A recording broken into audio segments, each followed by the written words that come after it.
Kahit walang okasyon, mahalin mo si mama.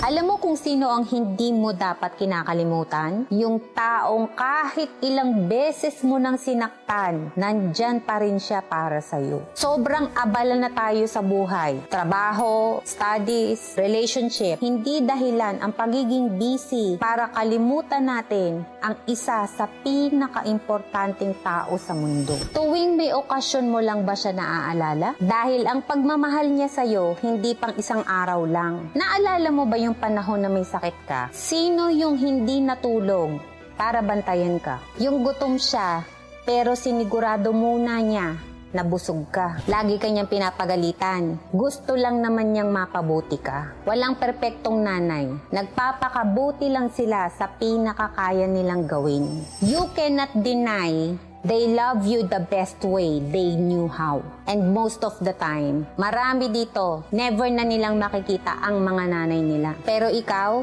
marami ka pang pagkakataon para tawagan, kumustahin, o puntahan siya.